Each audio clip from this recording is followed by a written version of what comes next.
Yes, sir. Instant reaction. New York Football Giants. Big Blue rocking the shades, feeling good. Adam Armbrecht. The Giants win 5-1 at home. Baltimore Ravens comeback kids. This is not a blip; it's a trend. We break down some of these just insane moments for the New York Football Giants as they get the win. It's all coming up next.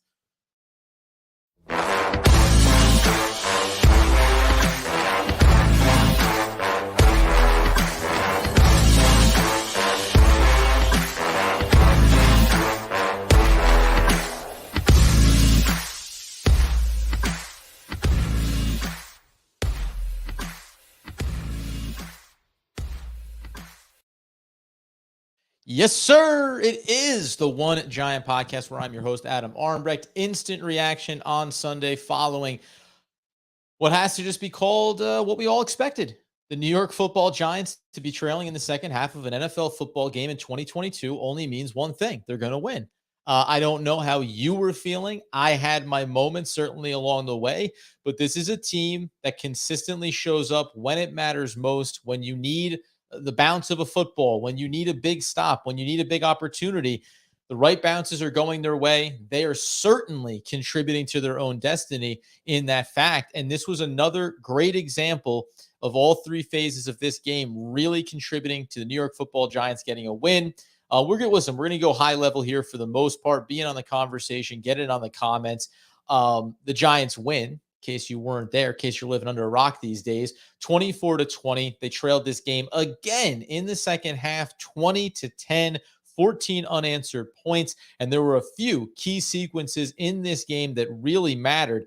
I'm going to start at the back end of this one after it's all said and done, and the Giants have recovered the fumble from Lamar Jackson, started by Kayvon Thibodeaux, recovered by Leonard Williams. That final moment when Saquon Barkley takes that ball and just kind of gets out to that edge there and the opportunity to go right into the end zone. And when you could make the argument being up 11 when, there's a minute 13 left in the game, does it really matter in the grand scheme of things? Maybe, maybe not. But why even give the chance, right? Smart heads up play from Saquon Barkley, slides down, lets the Giants go into victory formation for the second straight week now. The New York Football Giants defense has been on the field following the offense taking a lead in a ball game with an opportunity to close things out. If you're a Giants fan, we know what it's looked like over these last couple of seasons where the Giants defensively have always given it up. Now, back-to-back weeks where the Giants defense holds up, where they make the big play. Last week against the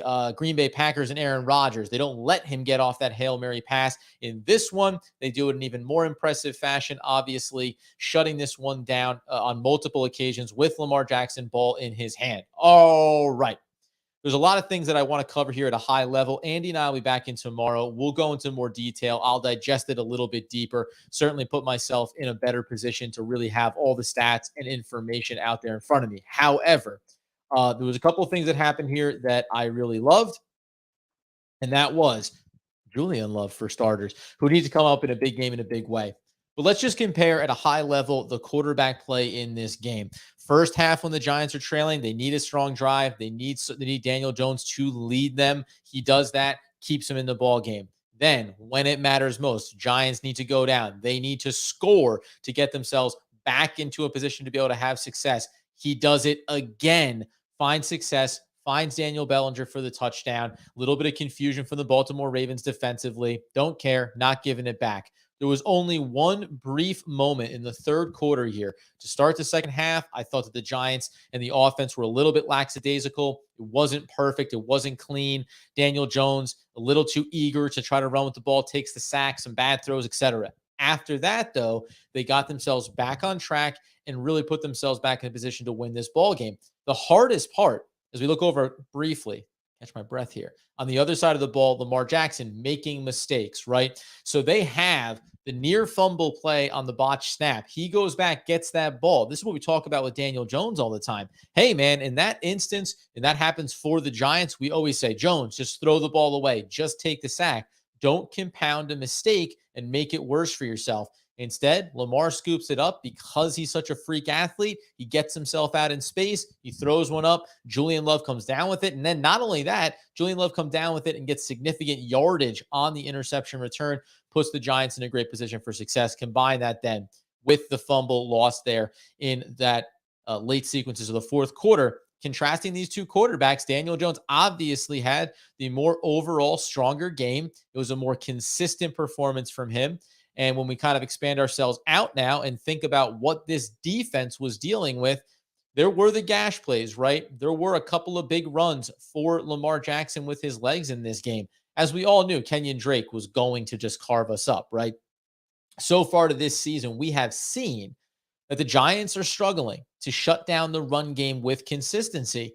But on the other side of it, opposing offenses, and this isn't just because they're making mistakes themselves, but opposing offenses seemingly don't fully accept where the Giants' strengths and weaknesses are, because when you look at them on paper, the pass defense, the secondary, there's holes, there's injuries, and instead of maybe going with the bread and butter, said it last week with the Green Bay Packers, they don't just stick to the run game. They start to go into a lot more passing plays. They look for those explosive plays.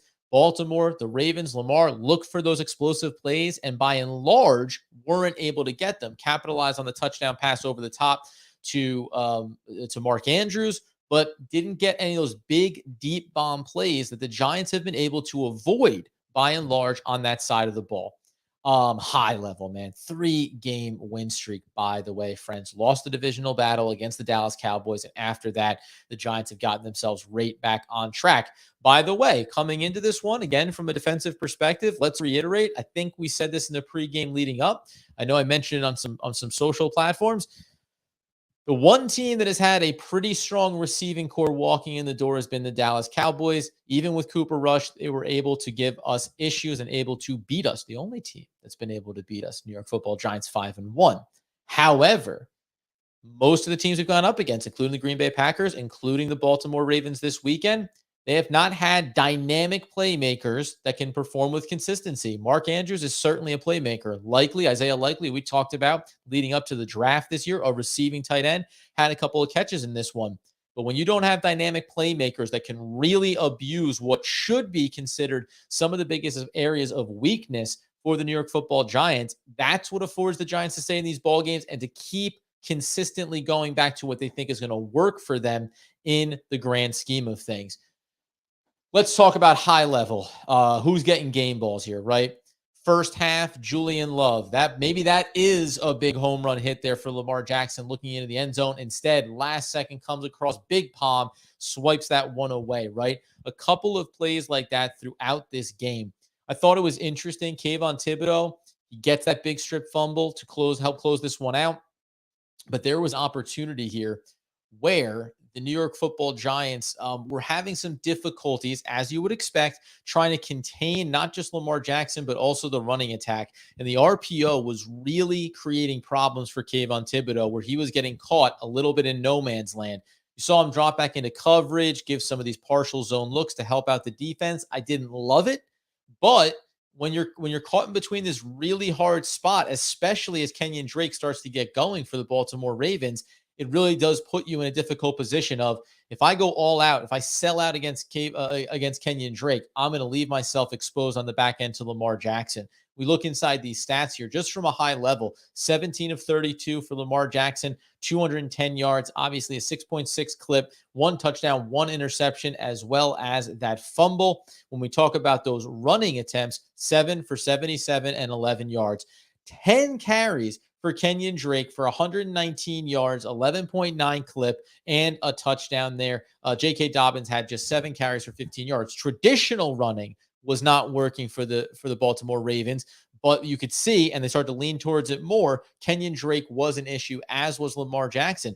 But I'll go back to it. It's pretty much even money. You end up with, that's 24 running plays to 32 passing plays. If you're playing the New York Football Giants, don't tell anybody. You should be flipping that script. It should be far more running plays. It's counterintuitive, but you can see how it's been paying off for them. You're happy that they go away from it. You're happy that they don't watch for that 11 plus yards per carry and run more wildcat and get these guys out in space. But the Giants defense answered the bell in a big way.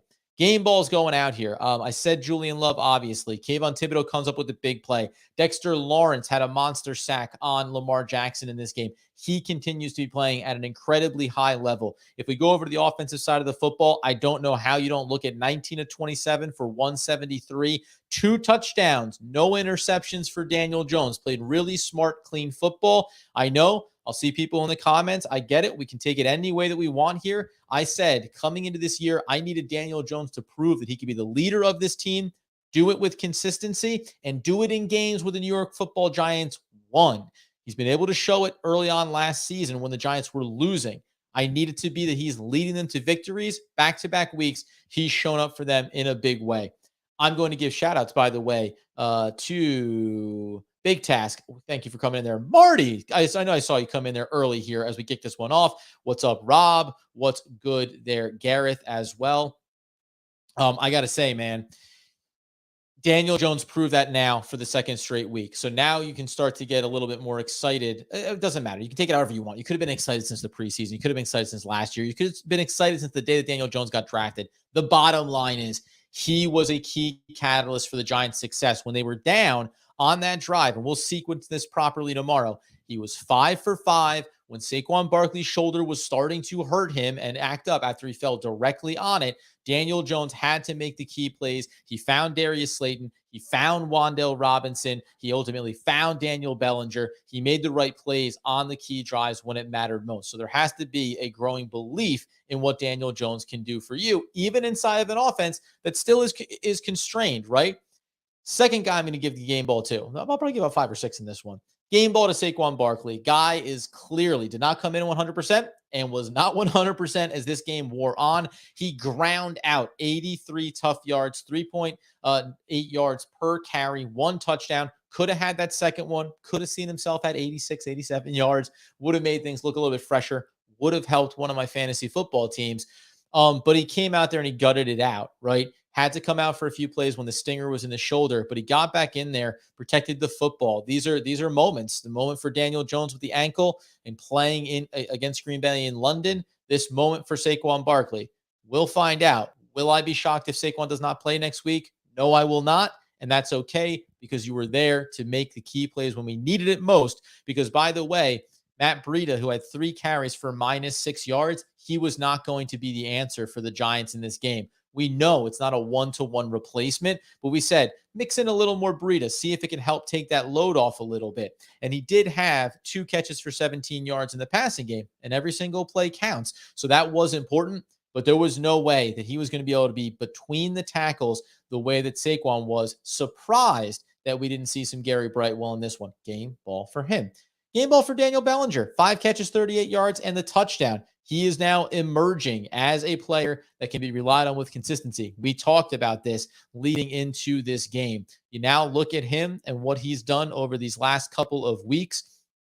We can now talk about a player that had just 2 catches on 3 targets for 22 yards last week, 5 for 38 this week. That week prior, 3 for 23, all the way back to the loss against Dallas, 5 catches for 40 yards. It's building right now for him. 10 receptions, 101 yards. Now he has that, what'll be his second touchdown of the season. So as these start to add up here, we're going to start to look at it. Oh, let me do the math here correctly because the Ravens game is not being included there. That's 15 catches now. You're going to be talking about $139 on the season for him. Slowly building. This is a guy now, 6 games into the season. By the end of this one, we're going to be talking about how reliable and consistent he was. Mike Kafka referenced him as being a player that has consistently kind of worked and shown that he needs to get the ball more. Another game ball for him. So we're up to 3 now. Fourth game ball on the day for me is Wan'Dale effing Robinson, right? I turned the page immediately the second that he was drafted. And by the way, I take my lumps when I'm wrong about things, like Julian Love, who was so critical. He has clearly just completely turned the narrative around about himself. And there were fans who were in our chats and our comments saying they believed in him, especially underneath Wink Martindale. But when we talk about Wan'Dale Robinson finally being able to get back out there on the field after that first catch, that first game, doesn't see the field again. They held him out that extra week, and I think that matters because you can be 90% and be able to go, or 85%, but him being at what looked like 100% healthy meant that he could be dynamic in the moments that were going to matter most. Wan'Dale Robinson, it's not going to look like much here, 3 for 37 and a touchdown. but they were key plays. On that 5-for-5 drive for Daniel Jones, he finds Wan'Dale Robinson on that play. He comes out of the backfield, takes that pass, bobbles, secures it, gets the edge, goes into the end zone for the touchdown on that key drive. So he really stepped up in a big way, what feels like effectively the first game of his career. And when he got that first down pass on that drive, you saw the emotion for him signaling that first down. Especially as you see that the team is performing well, and especially as you see that the wide receiving core is decimated with injuries, and you think you can be a key component of it. Wan'Dale clearly wanted to be out there. He makes every bit of his impact. And now something that's been getting talked about, right? The impact of the rookie class, the injuries to that class. Well, now Daniel Bellinger, Wan'Dale Robinson, 2 draft picks for Joe Shane. They show up. They have 2 touchdown catches in this one. Wan'Dale Robinson, his first career catch. Something that, by the way, people were very quick to point out, Wan'Dale Robinson has more touchdown catches going all the way back to last season than Kenny Golladay and Kadarius Toney combined. Doesn't matter, man. What an effing game here for Wan'Dale Robinson in a big way. Listen, we'll see. I see people like Brian, like Simon in there talking a little bit about Giants for life in there.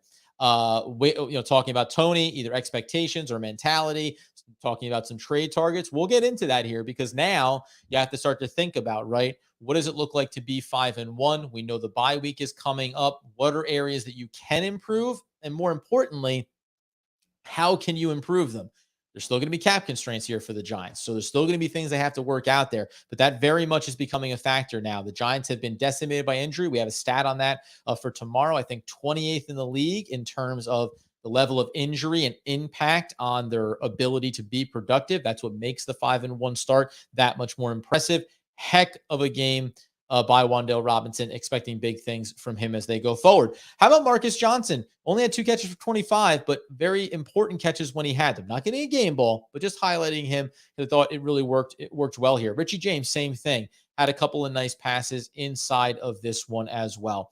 When we talk about the defense here, for me, we said this team that didn't have any takeaways up until this point. They get the interception. They get the fumble recovery.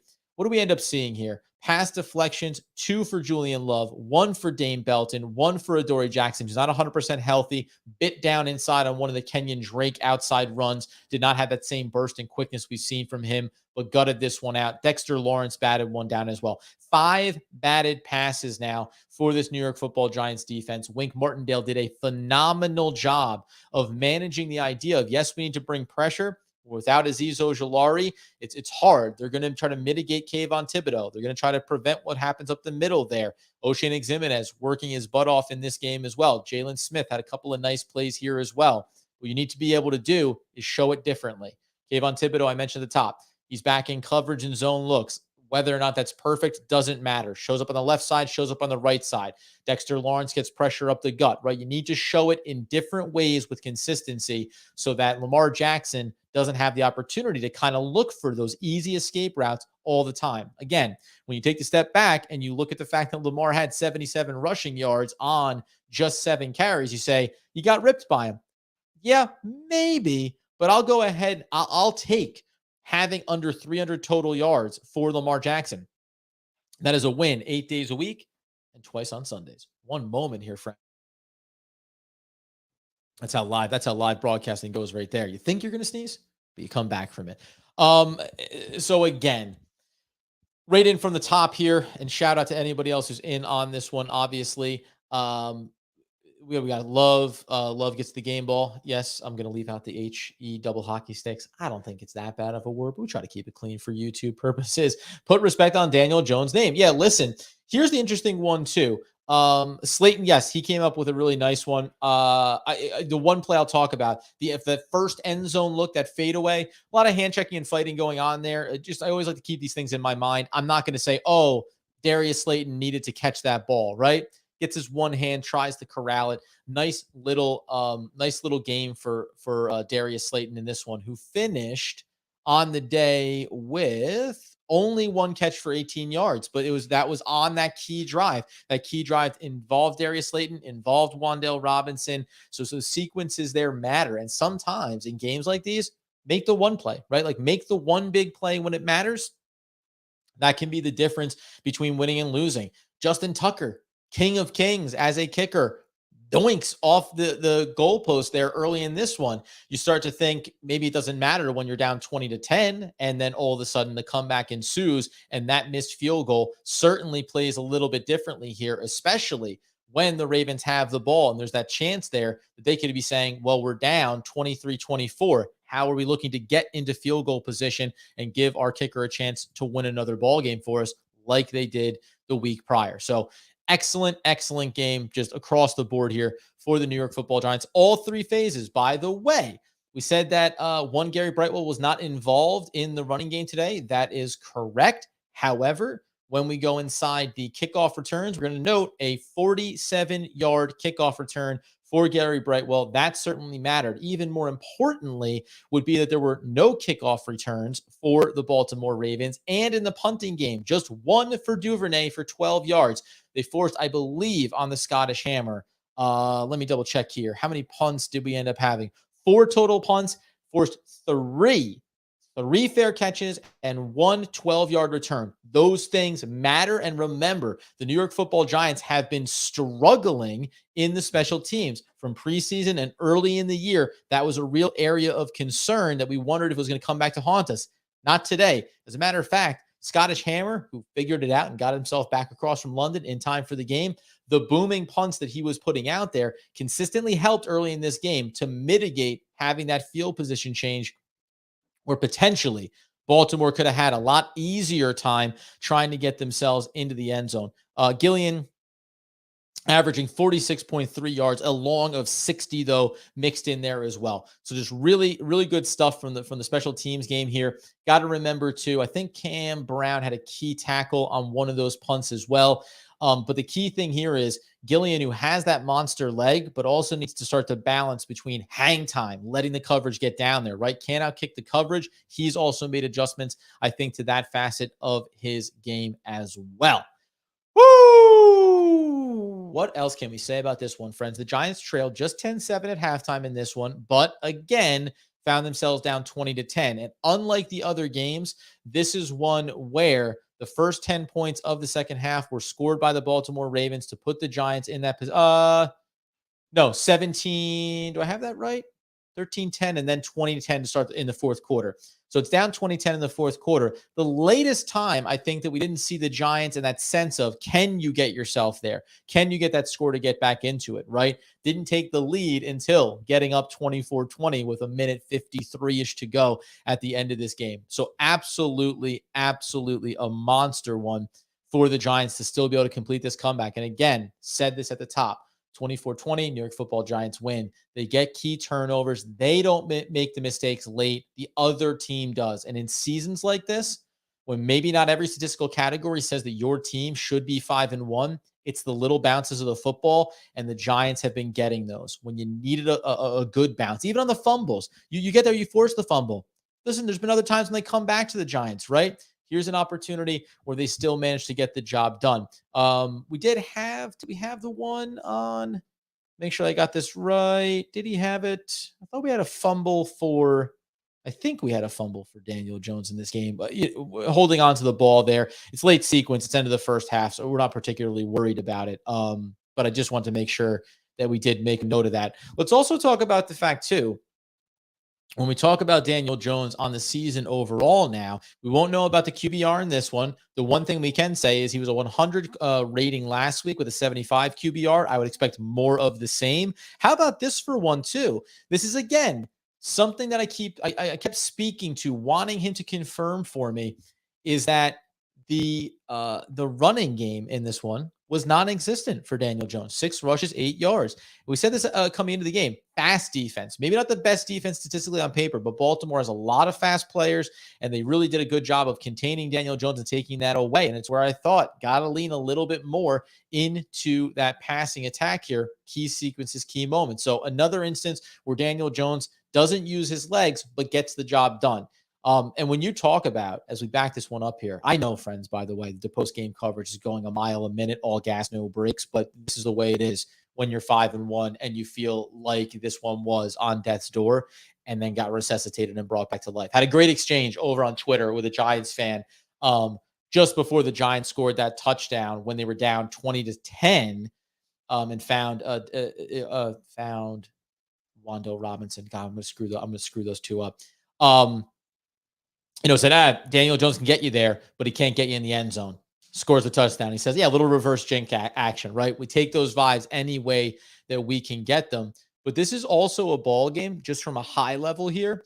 Let's talk about that box score where there's not necessarily team stats overall, 23-18 first downs in favor of Baltimore. We're going to talk about being 4 of 10 on third downs. Here's an interesting one. 7 of 14 for the New York Football Giants on third downs. They had a ton of them and they converted at a high clip and they did a really good job. They were usually good down and distance, what they've done all season. But then when they had 3rd and 11s, when they had 3rd and longs, they were able to connect with their receivers. Daniel Jones was able to step up in the pocket, be decisive, and make the right throws. But how about the fact that it's 58-62 in total plays in favor of the Giants? The Giants were outgained 406-238 in this game.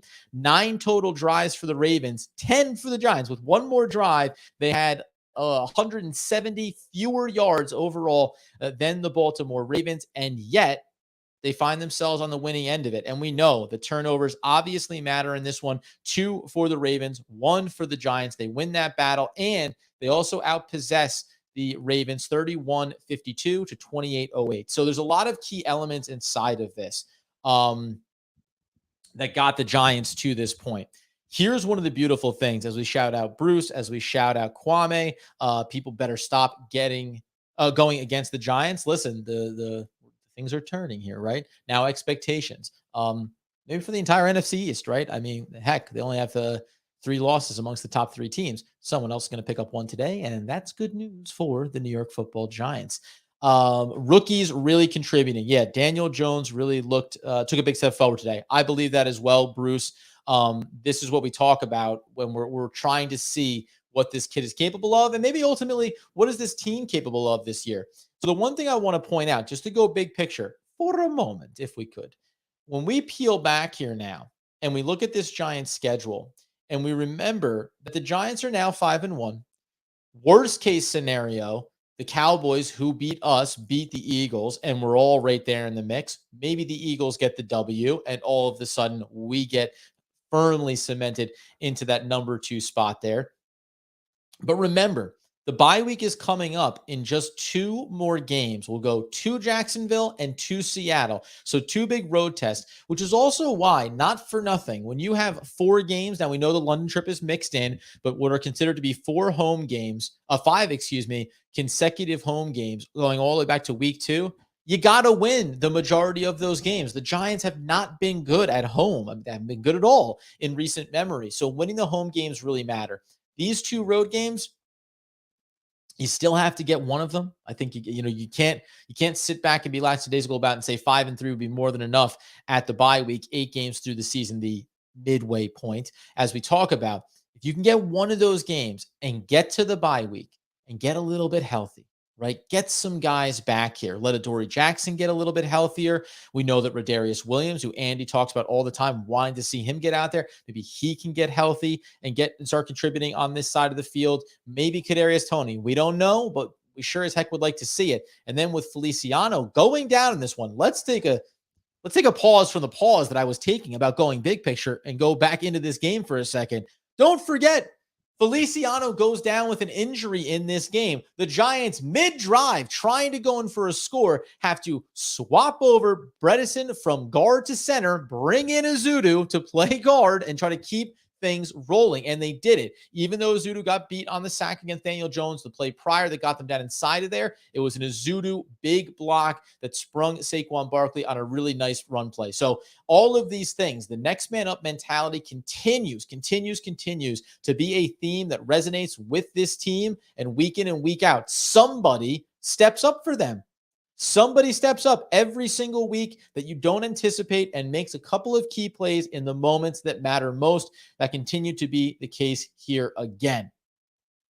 Who would have guessed the Jags game would be considered a trap game? You're darn right. You're darn right, Brian, right? Like, you're coming into this and just thinking like, ooh, are they going to look past them? Maybe their benefit. There's 2 things that are benefiting, I think, the Giants here. One, Brian Dable keeps consistently saying, turn the page, right? Celebrate the victory. Let's dance in the locker room. Let's see Brian Dable break it down one time.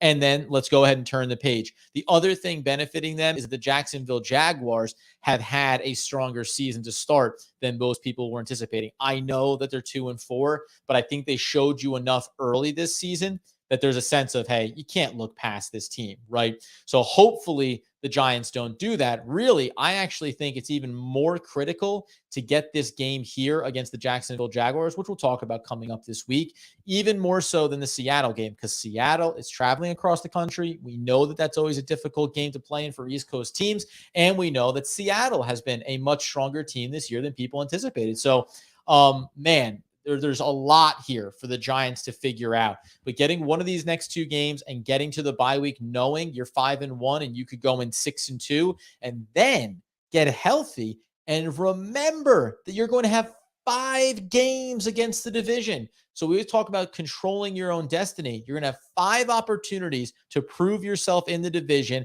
to have those battles, right? So really, it's in a lot of ways so much better that the Giants get that opportunity to have those be down the home stretch. Now, we know those are physical games. We know the challenges that are going to be presented there. It'll be interesting to see how they approach it. Likewise, I said this too. The shoulder injury for Barkley, clearly not 100%. Can they find a way to, or will they find a way to say, we're shutting you down for a week here, Barkley? Like, is 5-1 comfortable enough that you'll at least shut down Barkley for 1 week, let him start to get healthy? And then if he looks good, you bring him back out there for that Seattle game. Or if he doesn't look 100, maybe you can let it go. And if you go out without him and get a win against Jacksonville, then I don't think we see Saquon Barkley until after the bye week. And that's a great thing to be able to let him get healthy for the second half of the season, because the weight has been massive on his shoulders, and he has answered that bell every single time this season for the New York Football Giants. Robinson. That's what we're talking about, right? Obviously, he was an absolute show up here in this one. And I think I said it before. Once he was drafted, I turned the page on the size and being diminutive, and I said, hey, he can be a playmaker for this team. Bit of a problem that he immediately got hurt, which is something Andy said could be a concern, but comes back healthy and looks really strong doing it. So that's that macro view of what's ahead for the New York Football Giants and why winning a game like this matters. It also changes the dynamic. It means that you are going to be favored against Jacksonville. It means that you're going to be favored against Seattle. You're going to be favored against the Texans. You're going to be favored against the Lions. You're going to be favored in every game until potentially that Cowboy matchup there on Thanksgiving Day tilt, right? We'll have a little bit of turkey and we'll watch a big bout. And who knows, you may be favored in that game as well, though you're on the road. Probably, you would think, as it stands right now, kind of a coin flip kind of game from a betting line perspective. But that's when you start the 4-week journey through Dallas, home for Washington, home for Philly, in Washington, and then you're going to get the Vikings, the Colts, and the Eagles to close things out. My goodness. Heck of a game here. I mean, I did just a heck of a game for the New York Football Giants. They keep finding ways to win. This now marks, wouldn't you know it, 6 games on the season, 6 games where the New York Football Giants have been in a 1-possession game, and 5 out of those 6 times they have found a way to win that game, this time 24-20 over the Baltimore Ravens. We're going to talk about all these key sequences again tomorrow, obviously, because there's still a lot to get into here. What worked, what didn't work, where were some of the struggles early. I'll acknowledge the one thing I was seeing here, and I said it somewhere in the third quarter, because the Giants were usually coming out stronger in the second half of games and finding ways to really be successful. Baltimore gets a field goal and a touchdown in the fourth quarter. The Giants offense takes into the fourth quarter to finally find a little bit of juice. Was I didn't see the automatic, the coaching staff is really out-dueling the opposition here, right? We felt that in the Green Bay game especially. This one felt like it was toe-to-toe, but ultimately it still came back to being able to stay the course and trusting, I think, hey, close to getting home for Kayvon so many times in this game. When does he get it? In the biggest possible moment when it matters the most, right? So those are the kind of things that I think you hang your hat on here. The consistency, the ability to say we believe that we can continue to do it. And Wink Martindale, we had that crossover episode the other day with some great Baltimore Ravens, the trade, right? Talking Ravens all day, every day. A great podcast, a great group of guys. They said Wink Martindale, for them perceptually, was a guy that is always going to bring the house, and it's going to be that same thing. And I reminded them that this year it has not been that way. And coming into this game, Wink Martindale said no love lost for him and Harbaugh, very close with him. It wasn't, an acrimonious separation there in Baltimore, but he said that it did rejuvenate him to leave Baltimore, come to a new situation, and have a new opportunity to build up a reputation of a defense from essentially the ground floor. And we're seeing how he is able to do that over the course of the first 6 games of this season. So, gosh darn it, heck of a game. Heck of a performance across the board. And we'll be talking about where Daniel Jones now is in all of these key categories. We'll let this week play itself out. And as Andy and I talked about coming into this one, the Giants and Daniel Jones are essentially doing this nice and consistent. Start the game even, play it through, come out of the break even. A lot of teams have been more volatile, more up and down. A lot of teams are asking a lot more of quarterbacks than maybe they should, based on offensive line play, based on available weapons, based on time of the game, score, down, and distance. Giants aren't doing that. The Giants are trusting their game plan, incrementally putting a little bit more on Daniel Jones' plate, incrementally getting a couple of key pieces back here and there. And now we have to start to think about it. 5-1, people. Giants are 5-1. So the playoffs are firmly in our grasp now. Now you can't give it back. Now it's about not giving away the playoffs that you are locked into. Because when we go over, we'll do this just for fun. Why not? Let's close out on the fact that when we go over to these standings in the NFC now, remember, regardless of the outcome, the Giants at worst are going to be in a tie for the division lead, so to speak, at 5-1, or entrenched there at that second spot. We know that when we talk about the divisions overall, the Chicago Bears lost, the Green Bay Packers lost. So they are slipping out of contention for these wild card positions. The Bears now at 2-4. See you later. You're not my concern anymore. Green Bay at 3-3, and we have the tiebreaker win over them. That matters a great deal. The Saints come up on the losing end, and the Atlanta Falcons, who, by the way, in case anyone's forgetting, right now, because Tampa lost to the New Orleans Saints, I'm sorry, I'm going to go off on a bit of a thing here. This is for just NFL fans in general. They got robbed last week on the BS call, tackling on the sack against Tom Brady. They should have won that game. They should be sitting here at 4-2, and the Tampa Bay Buccaneers should be reeling on back-to-back losses, sitting there at 2-4. Instead, they're still in the division lead. What a disaster for the NFL. I know they like the narrative. Tom Brady, let's keep him in the mix. Atlanta is so much more deserving of being as surprising a team as the New York Football Giants are right now. Hopefully they find a way to continue to get some wins here, because they deserve to be in that mix. The Saints kind of helped them in that regard, beating Tampa today. And then you go down to that NFC West. The Cardinals are 2-3. The Rams are 2-3. We're waiting. San Francisco lost today, now 3-3. So everyone's getting muddled. Doesn't matter how these wild cards shake out. The Giants are entrenched in that top wild card spot at worst. And now we can really start talking about, let's get into an effing battle in this division here. Let's get to those first games, the rematch against Dallas, another one against Philly, 2 more times. Let's get in there and beat the crap out of the Washington Commanders and not allow it to be that, well, sometimes difficult games. No. We're 5-1. And the one thing we know for sure is when we look at our schedule, we know that we are better than X percentage of the teams in the league, for the simple fact that we play consistent football. We show up every week. Our team is incredibly well coached, and inch by inch, yard by yard, this team is improving and getting better and starting to have a sense of belief about what they can accomplish in the NFL this season. All right, guys. I could go on like this for hours, man. I'm absolutely buzzing off this one. The Giants get to win 24-20 in true blue Giants fashion, coming from behind, 14 unanswered points.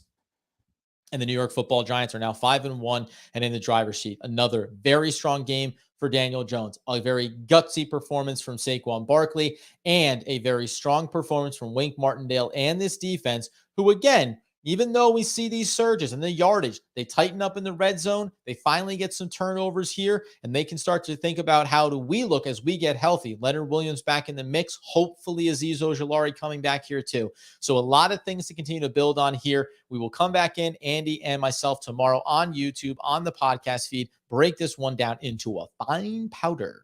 And then we turn that darn page, man. We turn that darn page. Tomorrow we'll glow. We'll glow a little bit more in this one. And then we get into that matchup with the Jacksonville Jaguars, the injury updates, and everything else. Man, I got to tell you, I absolutely love what we see over on YouTube week in and week out. We have 75 people in on this live here. I love it. We have consistent people showing up for the lives throughout the week over on YouTube. I love it.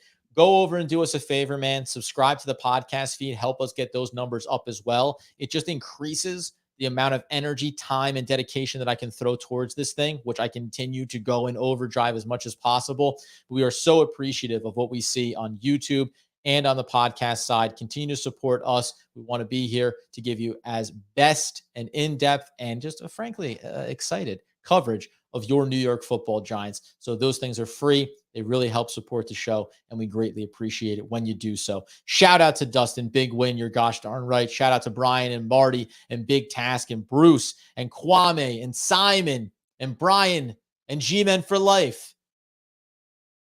And I don't want to miss anybody. I don't want to miss anybody who came in here right at the beginning, top of the show. I know he's there. I'm going to get to him. Rob, thank you for being in this one along with Gareth. Absolutely appreciate everybody, man. We'll see you bright and early tomorrow on the YouTube side of things. Having a time because the New York Football Giants are 5-1. 24-20, victory over the Baltimore Ravens. And as Andy Makowitz would want, need, and nay, demand the people know, as always, let's go Big Blue.